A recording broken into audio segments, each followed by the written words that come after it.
Alors j'ai pas réussi à terminer les travaux pour faire justement mon potager sur couche chaude.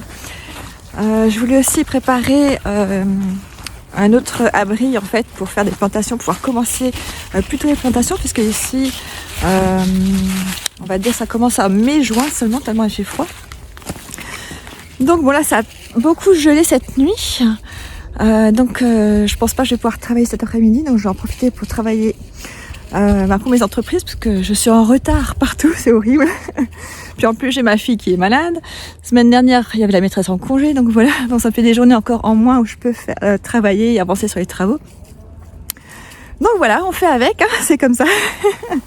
Donc je sais pas si je vais pouvoir encore faire avant Noël ma zone de culture sur couche chaude, ou si je vais devoir le faire plus tard. Bon, on va laisser faire le temps, on verra bien. Alors j'ai eu 2 jours de coupure dans mes travaux parce que justement on a eu beaucoup de gelée. Donc voilà, je profite d'une journée où il fait pas très beau.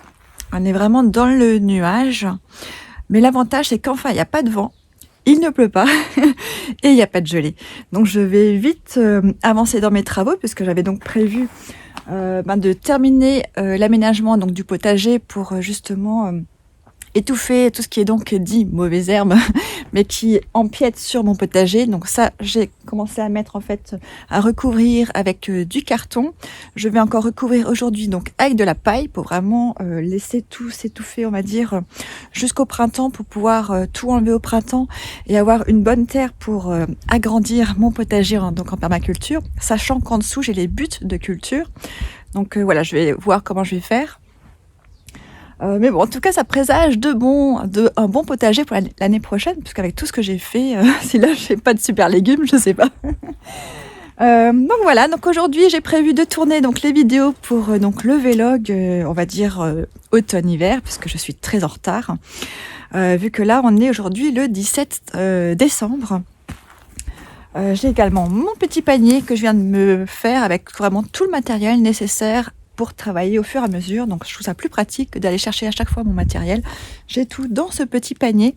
Je vais également débuter par aller protéger mes arbres que j'ai donc en contrebas, puisque donc là en bas nous avons notre zone de parking, mais qui est également une zone optimisée pour avoir justement des légumes, des fruits, mais qui n'est pas encore fermé, donc il se fait attaquer par les biches. Et j'avais donc un tilleul qui était plus grand que moi, qui maintenant est plus petit que moi, parce qu'il a été cassé l'hiver dernier, je pense, par les cerfs. Et aussi j'ai remarqué qu'il mange l'écorce. Donc je vais aller, hier j'ai mis en fait un style de mastic maison avec de l'argile en fait pour boucher en fait les blessures de l'arbre. Là je vais aller nettoyer le tronc, je vais aller le protéger pour l'hiver, avec donc un mélange, donc c'est un petit peu de cendre, de l'argile blanche, parce que l'argile blanche nourrit au lieu de l'argile verte qui en fait va plutôt extraire, et donc mélanger avec de l'eau. Et ensuite, j'ai récupéré des ronces que j'ai enlevées en fait ici au niveau donc le pourtour du bassin comestible. Et donc j'ai récupéré ces ronces et je vais entourer en fait le tronc de l'arbre avec. Ça devrait logiquement repousser les biches. Donc en tout cas, je l'espère. On n'oublie pas, les ronces ne doivent pas toucher le sol, sinon elles vont reprendre vie. Ce n'est pas non plus ce qu'on veut. Donc voilà, c'est ce que je vais faire cet après-midi. Je vais m'occuper donc de mes arbres en bas. Et ensuite, je vais terminer de pailler donc tout mon potager. Et si j'ai encore le temps, je vais terminer de mettre donc le fumier et la paille dans le nouvel espace que je suis en train de créer de potager sur couche chaude pour tester des légumes cet hiver.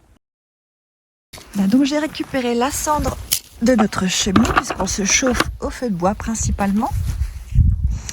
Je vais d'abord donc le tamiser. Donc je n'ai pas d'autres tamis, donc je me débrouille avec celui-ci puisque j'essaye toujours au maximum de récupérer. Voilà, donc là j'ai ma cendre, je vais y ajouter donc de l'argile blanche. Là il me reste encore de la pâte, en fait c'est le mastic que j'ai utilisé hier pour boucher les trous, les blessures en fait de mes arbres. Donc je vais le récupérer puisque il reste juste à ajouter de l'eau. Voilà, je vais ajouter l'eau. Donc j'ai pas eu à chercher bien loin parce que je la cherche dans le bassin. Et ensuite il suffit de mélanger pour faire une bonne pâte. Donc l'objectif c'est que la pâte soit assez épaisse faut pas mettre trop d'eau. Là, c'est déjà peut-être limite un peu trop liquide.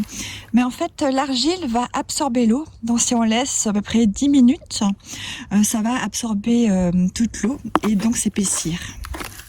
Voilà, je vais commencer par soigner mon tilleul. Donc, il faut une bassine d'eau pour nettoyer le tronc. Et donc, notre mélange pour après en prendre soin.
Voilà, ça fait déjà plus de 3 heures que je suis en train, donc j'ai eu le temps de tailler les arbres fruitiers, de mettre les mastiques pour protéger les blessures. J'ai protégé donc les troncs et de tous les arbres fruitiers. J'ai commencé donc j'ai continué en fait à étaler le fumier. Comme vous pouvez voir, j'ai mis la paille. J'ai presque terminé le potager. J'ai encore toute cette zone-là à faire. Là, je fais une pause pour la paille.